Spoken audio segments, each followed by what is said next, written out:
And greetings, everyone, and welcome to Astral Perceptions, a show dedicated to examining the outer fringes of our reality and bringing them to the forefront of our awareness. I'm your host, Mark Johnson. I want to welcome everyone to a brand new show. I hope everyone had a great Halloween season. Now we're getting into November, things are a little colder.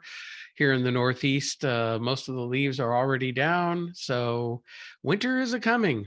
And I'm not looking forward to it because the Farmer's Almanac is telling me I'm going to get a lot of snow in my area. But I want to thank everyone for listening, and tuning in. We have been getting a lot of increase in our listenership. Please spread the word. If you have any comments or suggestions, you can always email me at mark@pauk.com. And as usual, broadcasting here on the Paranormal UK radio network. Now, I want to get right into the show tonight, introduce our guest, Ken Goudsward. Now, Ken is a systems analyst with expertise in industrial robotics, software engineering, and data design, and he enjoys applying these skills to ancient Hebrew and Sumerian documents.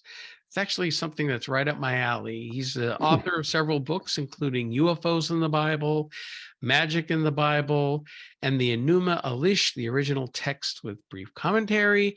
So, Ken, welcome to the program. Oh, thanks, Mark. I'm glad to be here. Now, UFOs in the Bible and the whole ancient alien concept has always fascinated me.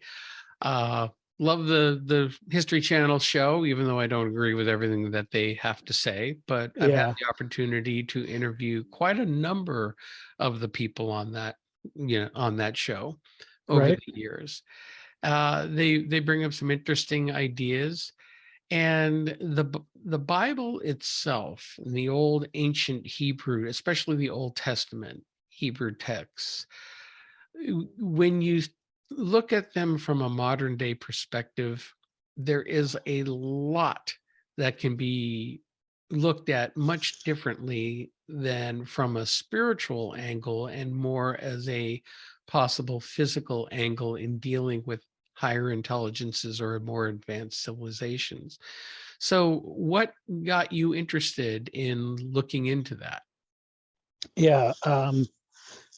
Well, I mean, as you already alluded to, Ancient Aliens is a really fun program to watch, and I've spent many hours being entertained and sometimes even informed by that show. And yeah, of course, the producers on there are not always super diligent on fact checking and some of the stuff. So some of the claims seem to be exaggerated or well, I don't know what else to say. So I guess some of it you have to take with a grain of salt. But there's enough truth in there that makes you want to dig and find out, okay, well, which are the parts that are true and which ones maybe not so much. And so along with that, of course, I read Chariots of the Gods and a few of the other books, the classic literature on the ancient alien theories. And a lot of those books briefly mention a couple of things in the Bible. Generally, they're going to talk about Ezekiel with the wheels within wheels and that whole strange description that we can read in Ezekiel chapter 1, as well as there's often mention of Enoch and who occurs in the book of Genesis, but also in the book of Enoch, which isn't normally considered canonical to most Christians, but I think that Catholicism has regarded it in a much more favorable light, and it's quite a fascinating book. So anyway, the point of it being, I wasn't really familiar with the book of Enoch, but I had read Ezekiel. I think I've probably read the entire Bible a couple of times at least. but the interpretation in Ezekiel is traditionally to be some kind of angelic being. So I thought, well, I want to find out what these guys are talking about and why is there such a discrepancy between the understandings between the ancient alien theorists and the theologians. And so I went back to the text and I read it in the normal English translations and several translations, and they're all pretty much the same. And they talk about all these very bizarre sounding objects that appeared to Ezekiel. But it doesn't really make a lot of sense, to be honest. Like the traditional understanding is that there's these weird creatures and they have four heads or four faces, six wings, and they're covered with eyes. And like if you look at a whether you tend to lean towards evolution or creation, you can look at a creature like that and it just doesn't add up, because such a creature does not exist in nature. That you would never evolve an extra face. Like, it doesn't make sense. Nor if you were an intelligent designer would you design and create such a thing. So there's clearly something wrong with the interpretation there. So I started digging back into the original Hebrew words. I did attend a couple of years of Bible college back in the day, so I was, familiar enough with Hebrew and the tools available that I can do a pretty good Hebrew deep dive if I want to. So that was what I started doing, and a lot of very strange things, like the translations that we're using throughout the Old Testament. The farther you dig into it, the more you realize that there's a lot of very strange discrepancies within translation. So, for example, a lot of people are talking about, a lot of other authors have mentioned this already, but the Elohim is one of the words that usually gets translated as God. But in Hebrew, the I am ending indicates that it's a plural. It's not a single person. It does seem to be that it is a person. So, but it's not a person, it's a bunch of people. So in the book of Genesis, particularly, we read a lot about the Elohim and kind of their activities and their shenanigans, you could say, and what the Elohim were getting up to. And that includes things such as in Genesis 1:1, which I think is maybe probably the most well-known verse in the Bible, and we all know what it says. It says, "In the beginning, God created the heavens and the earth." But it doesn't say that in Hebrew. That's not at all what it says. So for starters, it doesn't say God. It says the Elohim did it. So there's a group of people who were doing something. Then if you dig into the Hebrew, the other words in that verse, you actually find discrepancies all throughout that verse with the other words in there, like such as created, probably doesn't mean created, because in the Old Testament, that word, it's a Hebrew word that's pronounced bara, and that word does not mean created. It means sort of like the idea of separating or dividing, but also with a component of like an ordination in terms of like coronating a new king. So it seems to refer to some kind of coronation event. And then there you do have the word earth. That one is clear. But then there's some other words in there that probably aren't the heavens.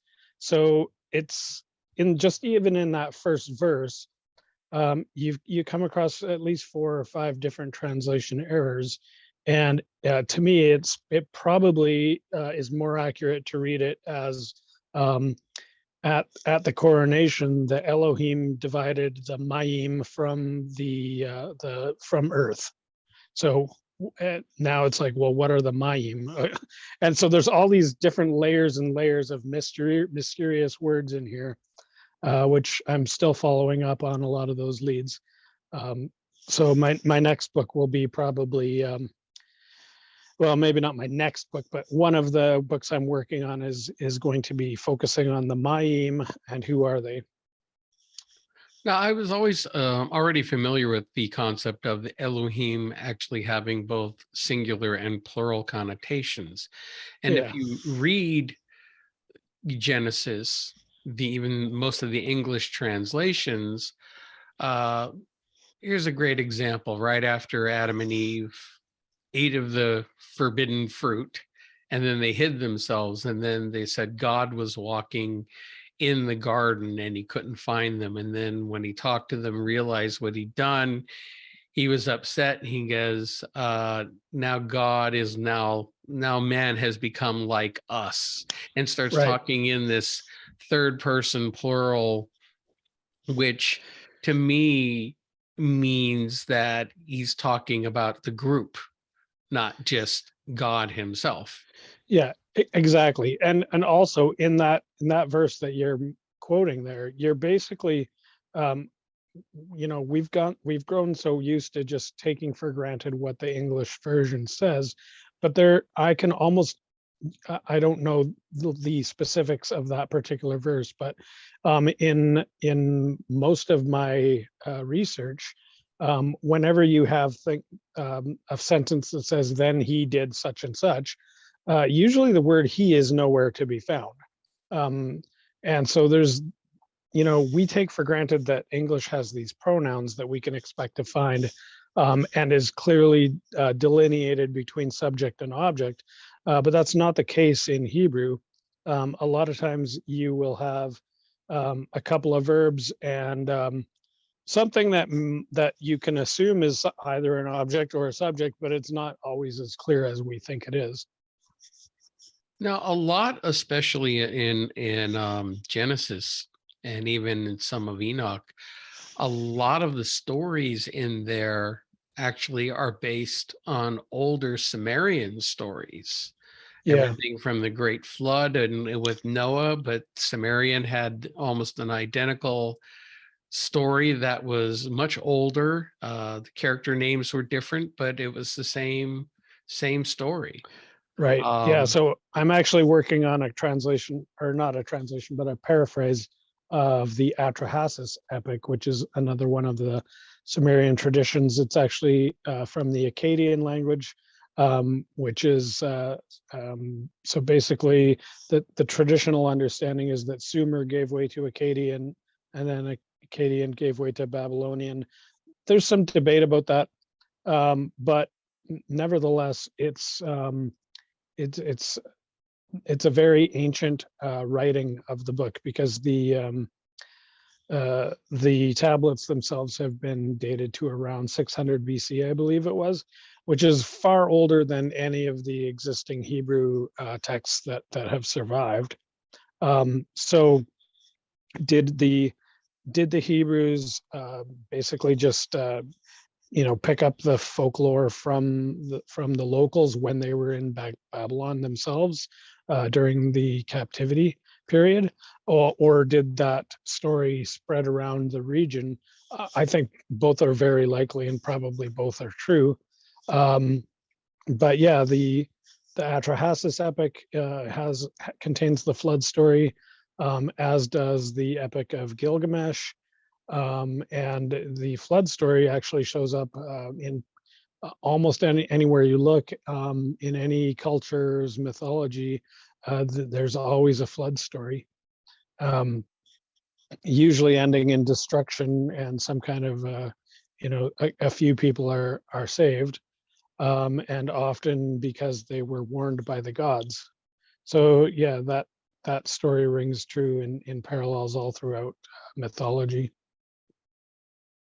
you know, uh, Getting into uh, again, when we're talking about UFOs, we're also talking about advanced cultures, whether they be extraterrestrial, interdimensional, other advanced races, may be monkeying around with, pardon the pun, human DNA, Yeah, creating Homo sapiens sapiens as we are today.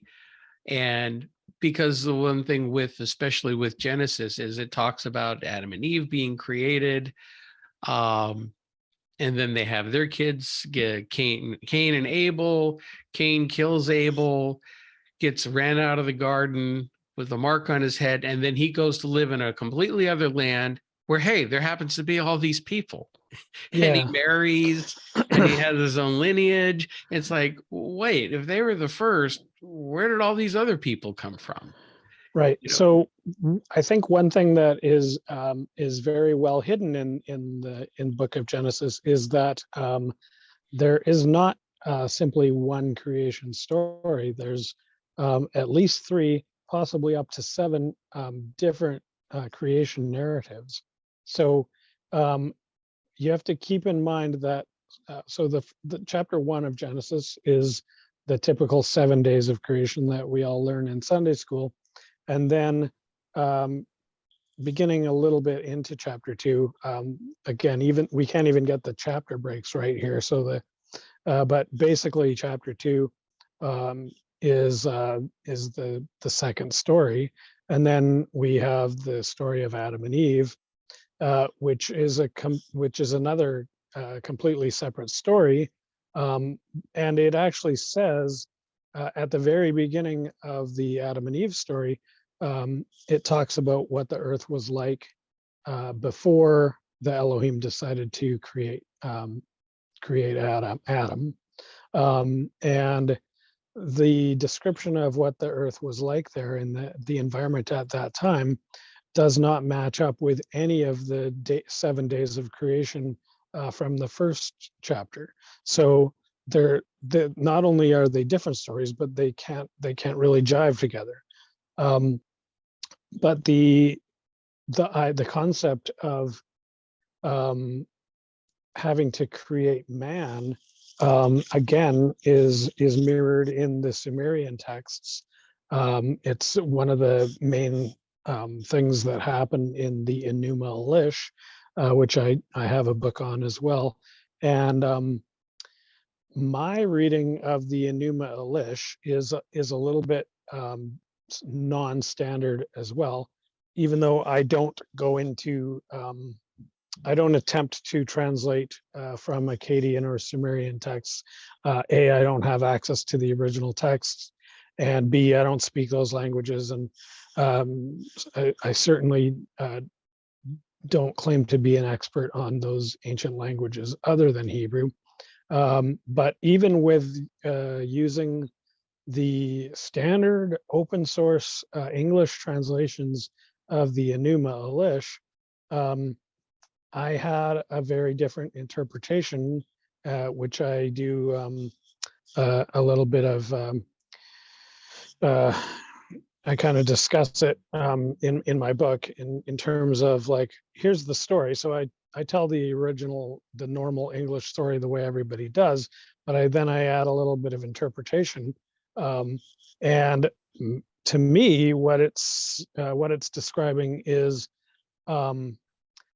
there's this whole thing about the god Ea, and he has to defeat this other god Tiamat, and then Ea comes to Earth, and then they're talking a lot of weird stuff about stars, and like it gets really strange. Like there's a lot of things that don't really make a lot of sense unless you realize that Ea is actually talking about his technology and how he had to update his star charts when they came to Earth to account for never having been in this region of space before, and having to essentially input a whole bunch of new data points so that the location of Earth can be fed into the data bank and have their simulators and their navigational systems be able to locate where they are. And so things like that, when it's like to me, it's clearly a technological issue, but because we started, interpreting these stories in the last 100 years before we had knew anything about computers, there was no way for us to interpret that kind of computational spacefaring data that is sitting there. In my opinion, it's quite self-evident, but we just didn't have the tools to fit that into our framework. So instead, we talk about gods, and we assume that the ancient people are all very superstitious, and they generally are, well, pretty stupid, to be honest. Like when you read the way that we interpret it, like you just have people doing really crazy stuff because some god told them to. Yeah, I mean, that happens today too, so we shouldn't be that surprised. But Well, it's like we're always looking for leadership or guidance, and when these beings come down with their magic or their advanced technology, and so we start calling them gods, whether it's small g or big G. But there's a lot of other factions involved. Like one of those, sticking with Genesis here a little bit, several things in Genesis that gets me. yeah, Like, well, I believe the story of Adam and Eve is mostly a story it's a mythology trying to explain certain things. Um, the example of eating of the tree and Eve dealing with the serpent. Now, right, you talk to any Christian today, they go, "Oh, well, that was Satan tempting Eve." right, But yet, the serpent, which I don't think was a snake, because first of all, it had arms and legs, and then in the end, he gets banished and said, "On your belly you'll go," and takes off his arms and legs. It's very close to the Greek mythology of Prometheus, yeah, for who, sure it is. Yeah, yeah, who, and also Quetzalcoatl in Aztec and Inca literature is even a closer parallel, because he does the whole teaching man technologies and teaching them to be enlightened, essentially, very much like Prometheus. But in these traditions, Quetzalcoatl, and he goes by other names as well, Kukulkan, and depending Mhm, on which tribe or whatever.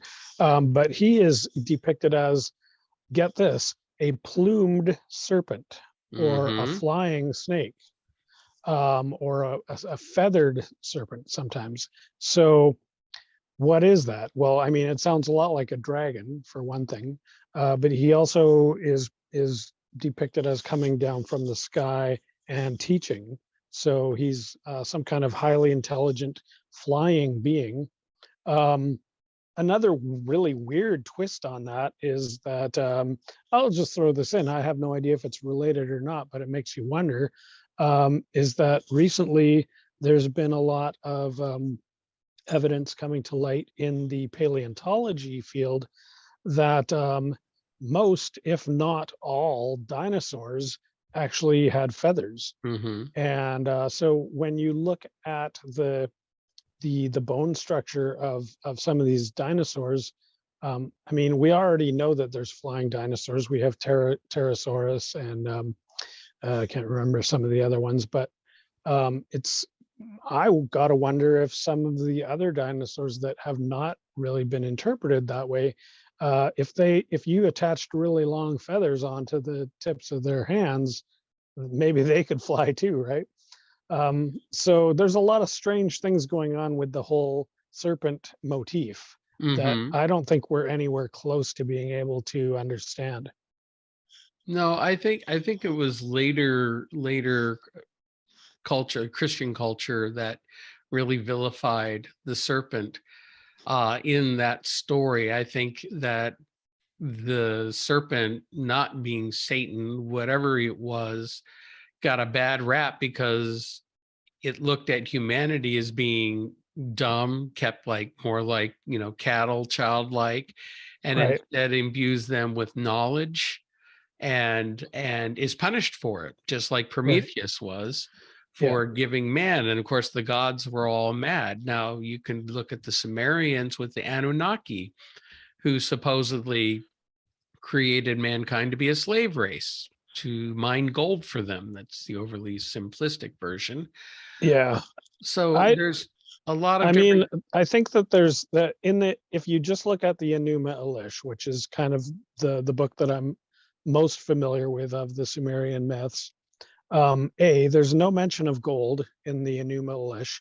So, everybody reads Sitchin, and Sitchin doesn't cite his sources. So we have really no idea where he is drawing his conceptualizations from. I think that he's made some good points, but you can't fact check Sitchin. You can't really compare the texts and see if you come to the same conclusions, because he doesn't tell you which text he's using.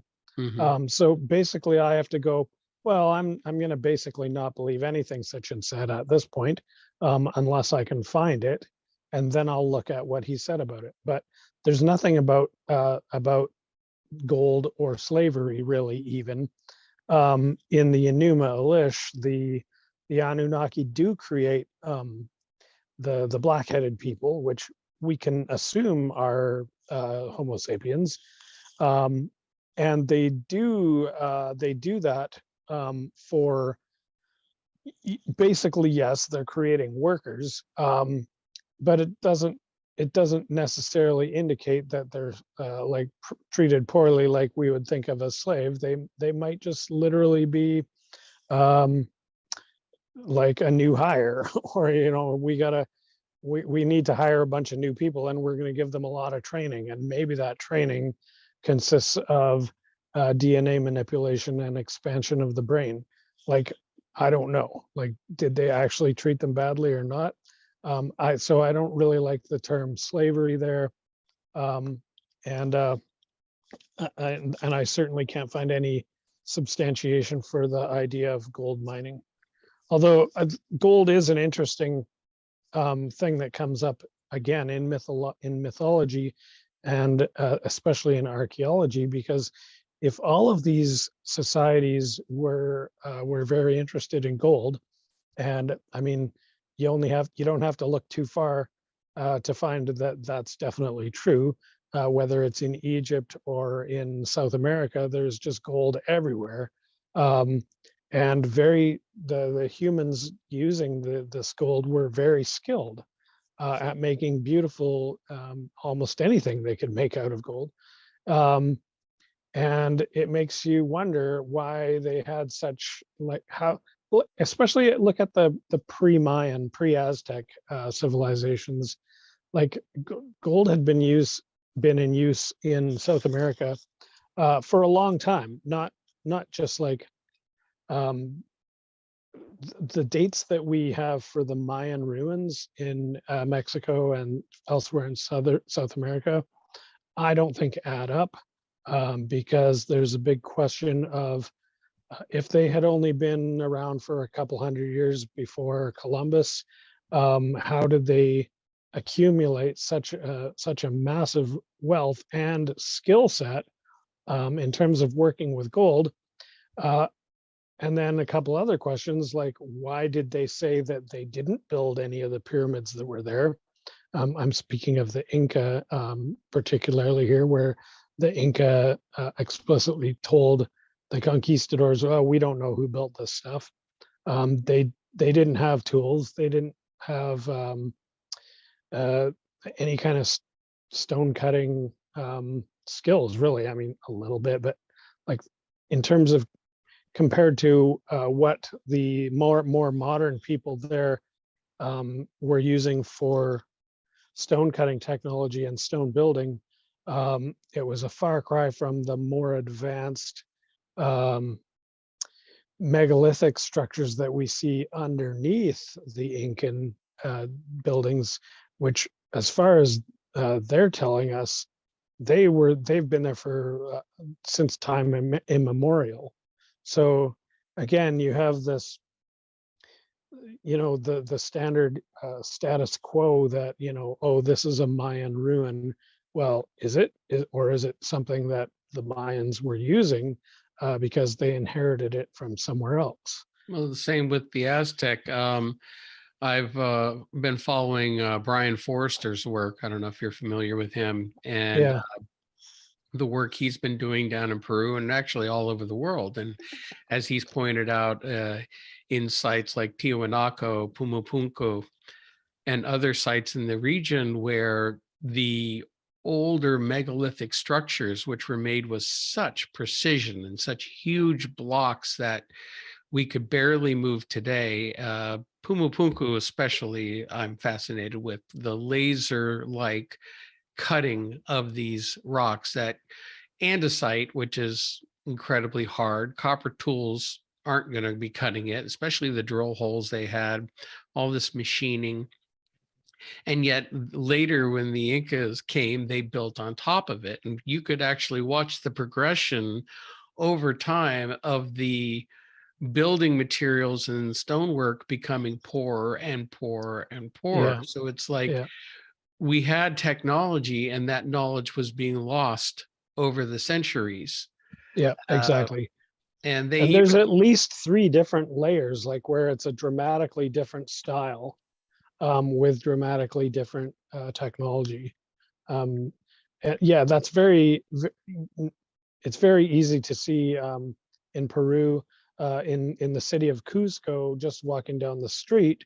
There's these ancient stone walls, and with other ancient stone walls on top of them that aren't not as impressive, and then even more ancient. So it's like you can see the three layers where it's like, wow, oh, less wow, oh, well, big deal, right? exactly. Yeah. And the same is true in Egypt as well. Like I know you're probably familiar with the Brian Forster points out I believe it's a 12-sided megalith Mhm. in Peru, and there's actually more impressive ones. I think I saw a 27-sided one, um, and some of them that go around a corner, so like with an interior corner of the wall, and then all these weird jaggedy edges, and they all fit like with absolute precision. That same technology also exists in Egypt, not in the pyramids, but in some of the temples, like in Luxor and some places like that. And actually, it exists all around the world. So there's a couple of YouTube channels that are really specializing in that, looking at the megaliths themselves, and the nubs. Have you heard Forster talk about the nubs? Like, No, no, no, I haven't. so I'm not sure if he actually mentions it, but I've heard some other guys uh, showing where, like, a lot of times on these megalithic, on these gigantic multi-ton rocks, Oh, it's okay. all smooth, and then there's a little thing that sticks out. A jut out. Yes. Okay. Yeah, Yes, I have seen that. like, what's up with that? And nobody knows what they're for. And like, it. Can you imagine if you wanted to create a smooth face on a rock, but then you just left one part? Like, why would you? What if you were smoothing out a rock? Why would you go 6 inches in and then smooth it? Like, that's insane. Hmm. So there's some very strange things happening there. There's actually one spot in China. There's an ancient quarry, and so they have a few of these megaliths just kind of abandoned in the quarry with nubs intact. But even stranger, there is on the rock face, like where they were quarrying from, just on the side of the cliff, there are these massive cliffs that are basically it just on the mountain itself, and there's a nub sticking out on one of those. Like, how you don't carve away a whole mountain just to leave a nub. So there's something very strange happening there. And when we're looking at advanced technology, going back in that period of time, one of the theories that I tend to subscribe to is the fact that before the so-called Great Flood or whatever that disaster was, um, I really feel that there were more advanced human civilizations, human, extraterrestrial, maybe a mixture of both. But I think mankind is much older than given credit for. Not everything is aliens. That's just my Right. opinion. Right. But the catastrophe that happened 12,600 years ago, which culminated in a lot of these regions experiencing a flood, whether it was maybe a comet strike in the ocean, or something that wiped everyone out. And basically, humanity had to start over. And while Yeah. there might have been a few people who still remembered some of the technology, over time, those people dying off and the technology is forgotten and things get poorer and poorer. And then, of course, here we are today. Right. So there's still, though, the really fantastic stories of, we'll jump forward a little bit. And well, there's, in the book of Enoch, talks about the watchers, Yeah. the watchers in heaven watching mankind. And then they realize when nobody was really looking at them, they go, hey, why don't we go down and, have some fun with the women, and then procreated and had all sorts of hybrid offspring, Right. giants as they were called, or Yeah. whatnot. The Nephilim. And Yeah. So I looked at that more as, you know, a mythological version of possibly dealing with genetic research mhm. and genetic manipulation of the species. But primitive, or humans at the time, they didn't know what that was, and they have these stories in order to explain it.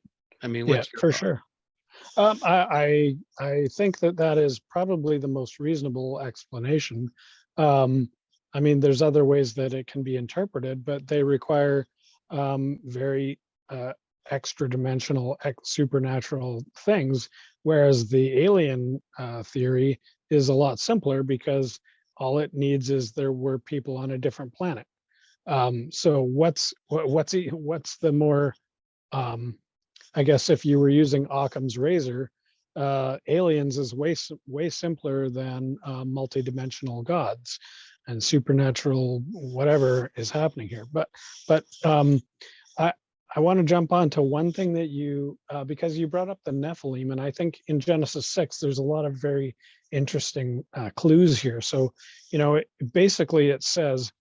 Um, well, they mention Enoch very briefly, like they don't tell you anything about him other than he was taken up into the sky. So they were like, hey, yeah, you guys already know about the Enoch guy who was taken up to the sky. And we're like, no, what are you talking about? So they're assuming that we already read the book of Enoch, which is then you have to really wonder why that's been taken out of the Bible and we're now not supposed to know about it. But also in that same couple of verses in Genesis 6, it says, yeah, these guys came from the sky. They had sex with women and they created this other sort of hybrid race. And it also talks about the heroes of old. And again, like we're supposed to know what they're talking about. Who are these heroes of old that were also, they were so famous, the mighty men. And some of the words actually appear to me to indicate more of the fame or almost notoriety in terms of rather than simply mighty like we have been translating it, and or giant, which I don't think that there's necessarily any etymological reason to turn that word into a giant, where really what they're saying is, hey, these guys were famous and you've heard about them. So, but they aren't showing up in the previous chapters of Genesis.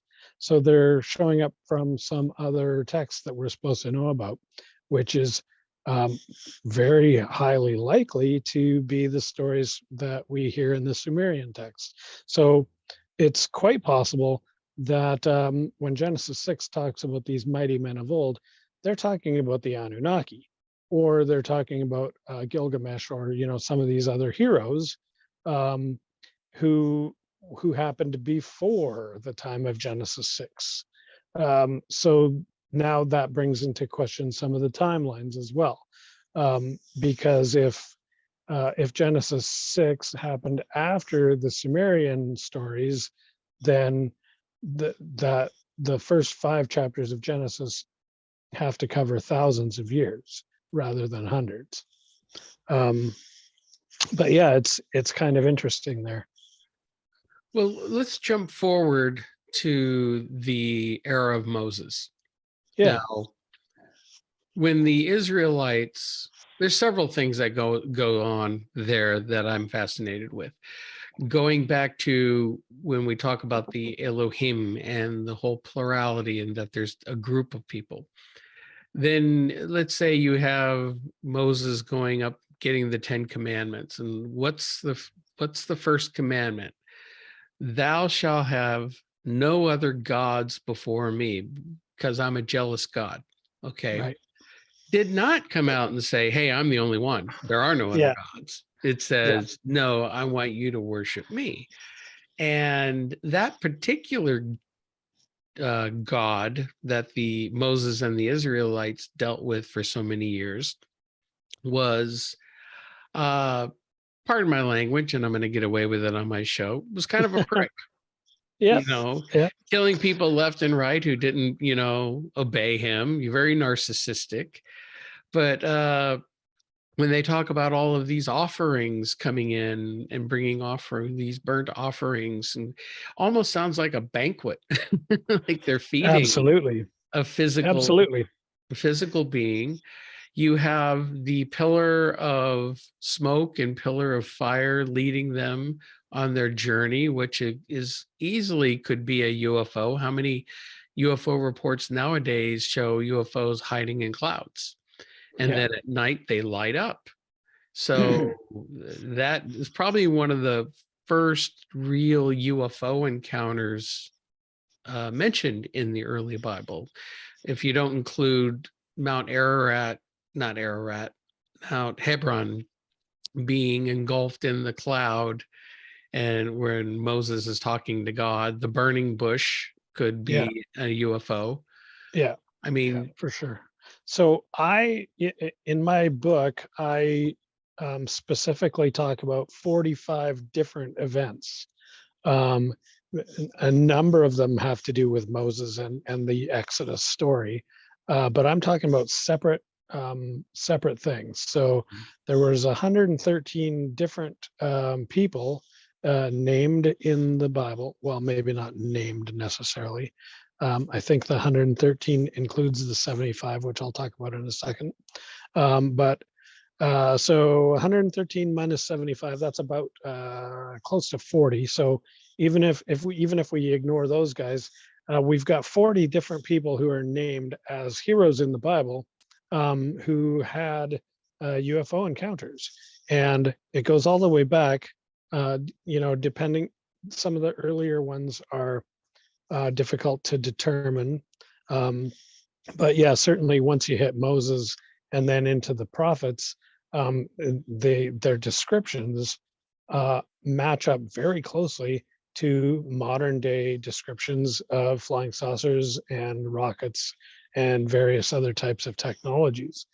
I think that there were earlier examples, but for example, Abraham, I'm pretty sure saw a UFO, but his story seems to have been redacted because we don't even, in the book of Genesis, the Abraham story starts kind of halfway through, which is very odd. Basically, it refers to something that already happened, where Abraham was called out from Sumeria, and was told to follow Yahweh to this other land of Canaan. But that actual narrative never doesn't appear in the Bible. It's only alluded to later. Now, here's an interesting twist. So Abraham came out of the land of Sumer, which, as we know, that's where the Anunnaki stories were very popular and widely known. And then, so Abraham, and then there's a series of descendants to get down to Moses, and that takes we don't know, maybe 500 years. The timeline is a little bit uncertain in there, but between the time of Abraham and the time of Moses, right after Moses dies, Joshua becomes the leader, and he basically does like a press conference and calls the whole country together, and he stands up and talks to them, which I'm not really sure how 5 million people can hear a guy without some kind of PA system, but I'll skip over that fact. And so he does talk about recording, and he apparently made an audio recording, which he leaves under a tree. I talk about that in my book as well. But one thing that's very strange is that Joshua says to the people, hey, guys, we're moving into this new land, so you have a choice to make. You can follow Yahweh, or you can follow the other gods that Abraham's father and grandfather followed across on the other side of the river. So basically, he literally just said, yeah, Yahweh is the God of this land, but there's other gods that have this other jurisdiction. And once you go across the river, you're not allowed to worship this God anymore. Right. So it's like, where did the concept of monotheism come from? Because it didn't come from the Bible. And well, you could take it back to ancient Egypt, where Akhenaten, who's the first pharaoh, who looked really weird, and he had some deformities going on there, or he was a hybrid. Right. And he changed the whole religion over to a monotheistic religion, which didn't sit well with a lot of people. And once he died, they all went back to it. But that was one of the first instances. But wait, it wasn't when he died. It was after they kicked him out of the country and he was forced into exile. So there's a very good chance that Akhenaten actually ended up being Moses. He'd already changed his name 3 times before his like during the Egyptian records. So it's not surprising he would change his name again. His son was also named Ahmoses. So Moses is basically an Egyptian name. And Moses was raised in the house of the Pharaoh, as per the book of Exodus.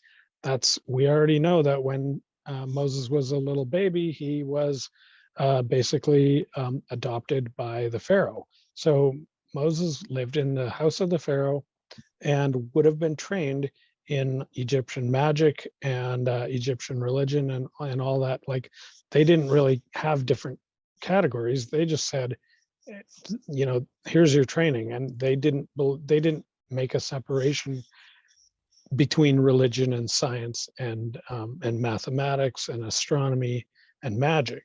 And Moses would have had to have received all that education just by living in the house of Pharaoh as one of Pharaoh's children. So that's how he's able to do basically these magic skills where he can change his he can throw down his staff and it turns into a snake, and he can use his staff and create water out of a rock.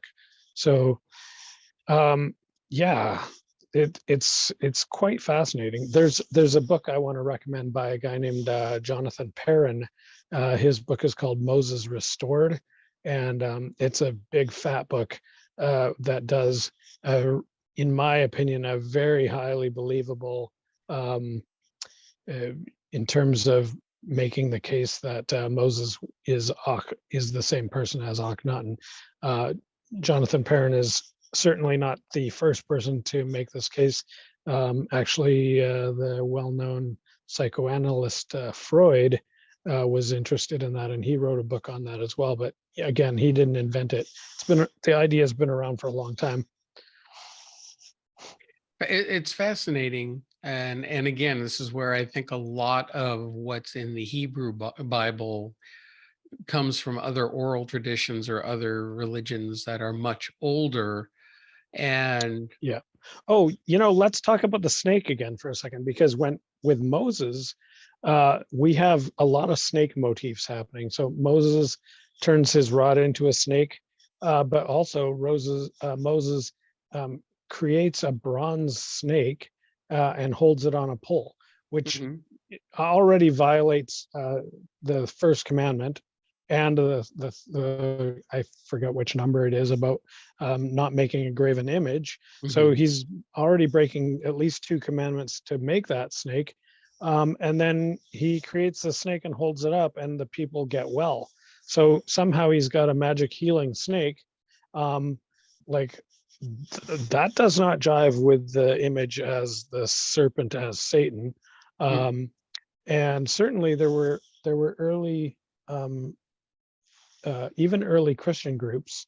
Um, I'm not necessarily Gnostics, but somewhere during that era, there were um, some kind of splinter groups that saw the serpent as a more of like a female deity, or like an archetype of female healing godliness. Like, so the way that we think about the symbology of the snake is not the way that all Christians everywhere have always thought about the snake, and certainly not uh, Judaism, because there was a lot of different kind of concepts are wrapped up in that idea of the snake, that I think we've lost most of that, and it's simply turned into a one-dimensional black and white kind of version. Yeah, and especially with the watered down English versions, translations that we have nowadays. I mean, even ever since the King James version came out, and then all the new English versions are based off of that. But we don't have the original texts. We don't Right. have anything that's that old. The texts found in the both the Dead Sea Scrolls and the Nag Hammadi Library of Scrolls um, are certainly much older than anything that we had previously known, but in the grand scheme of things, they still weren't that old. Right. Um, now, And in many cases, they're also not even written in the original language. A lot of that stuff is in Aramaic or Greek. mhm, And even if we were to find a Hebrew manuscript that was, let's say, from say 500 BC, which we don't have anything like that. But even if we did, what most people don't know is that the Hebrew language had already fundamentally changed, because going through the Babylonian captivity, the Hebrews, they probably used a lot of the same um, pronunciation that their ancient forefathers had used, but they switched to a different alphabet. So the Hebrew alphabet that exists today is actually based on the Akkadian alphabet, Akkadian being a Sumerian spin-off. mhm. So basically, it's Babylonian with Hebrew pronunciation. But the original Hebrew language did not survive intact. Um, so in terms of what was lost in that transition is like, we can't even speculate. Um, but based on the current Hebrew script um, in this Akkadian style alphabet, there's a lot of information that's been preserved, and is actually the kind of remarkable thing about it is that um, it's available online. Like if you go to the BibleGateway.com, They have the interlinear, where you can read the Hebrew and the English simultaneously.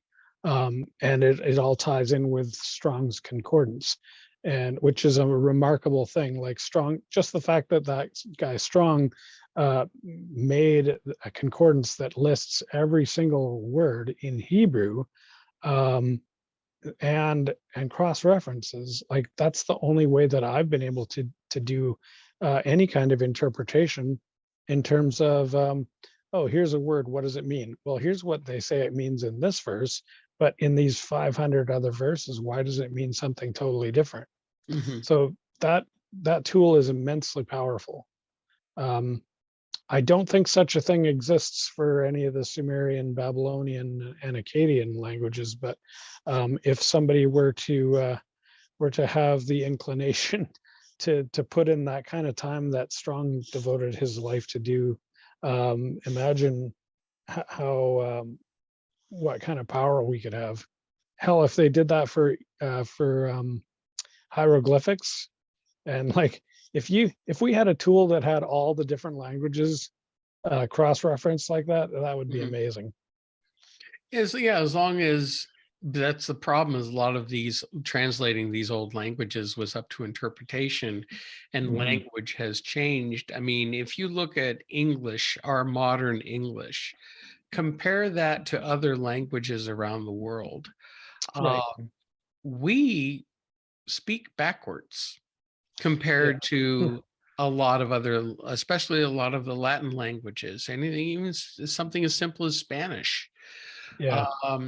I've studied some Native American languages. I've studied some other languages, and again, the way we structure our sentences and the way that we speak is mixed up and turned around compared to the way of a lot of the other languages out there.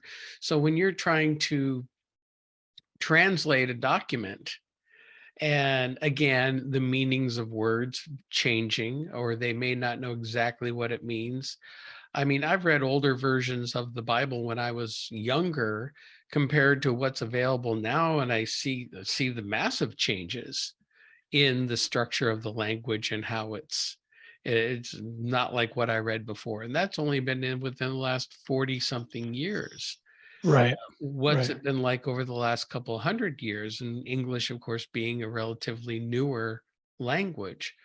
So, and then when we talk about some of the documents, the old documents, the old scriptures that don't exist anymore, and yet I feel like they did at one time. And there was a wonderful library in Alexandria that Mm. had all of these ancient documents, not from all over the world, that they had collected for centuries.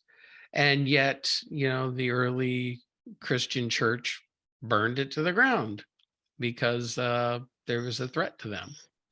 Yeah. Somebody did. I'm hearing mixed stories about how that went down, but I uh, actually heard it was burned down a couple of times. yeah, same here. Sometimes on accident, sometimes on purpose. But either way, it's a tragic loss. You know, I I think about like where we're at now with Wikipedia and with the internet and all that stuff, and I think I think we're in a better place than we were with the Library of Alexandria, but we're missing all that information. So we've now had to just guess on a lot of that, or we just don't even know that such a thing existed. Um, But see, with yeah, with a site like Wikipedia is highly inaccurate because people can go in and change things. you And know what? I'm going to disagree on that. I am a Wikipedia editor. okay. Um, I have I've attempted to create articles and have been denied most of the time. I managed to create one article. The process is very rigorous in terms of creating an article, and they don't let you say anything crazy, like really, or even remotely controversial. it won't get approved. Now, in terms of editing, it's a little bit looser, but there's still a huge amount of peer review that happens. You can't just go into a page, edit it, and make it say whatever you want. Um, if you substantially change the meaning, somebody's going to call you on it, and it'll probably get rolled back. So it might happen right away, but it'll basically get undone. Okay. So I think that it's a really I think that argument is used for people who just want to deny like whatever it is they're trying to deny, and it just becomes an easy rubber stamp nope, right? Well, sorry, but you don't get to just nope me without a valid argument. And if you don't have a valid argument, if you do have a valid argument, then go into the Wikipedia page and add that into the article. And they will let you do that. There's lots of room for like adding different points of view. That's always very encouraged. Well, I know our time is limited tonight because there's certainly a lot of different areas that we could go down. So, what we'll do is I'll definitely have to have you come back in the near future, and we Yeah, could pick this up and start talking about a lot of other different topics along the same line. And because there's so much in there, and so much of this history that that we can examine. I'm a big nut about it, so I enjoy for sure. talking about it. So your books, there's UFOs in the Bible and magic in the Bible. If you will, where can people find your books? They're on Amazon. If you search my name, Ken Goudsward, it's you can see the spelling of it down there. Or you can go to dimensionfold.com, which is my website. And yeah, I've also got the Enuma Elish book. I've got a new book coming out soon on the Atrahasis epic, another Sumerian epic, and another new book coming out soon called Fermi's Paradox is Bullshit, where I look at the evidence for extraterrestrial life. Excellent.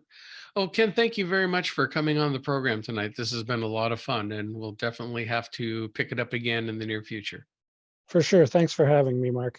Okay. And I want to thank all of our listeners for tuning in to another edition of Astral Perceptions here on the Paranormal UK radio network. We'll be back in 2 weeks with an all new show. So you all have a great week, and we'll talk with you soon. Take care.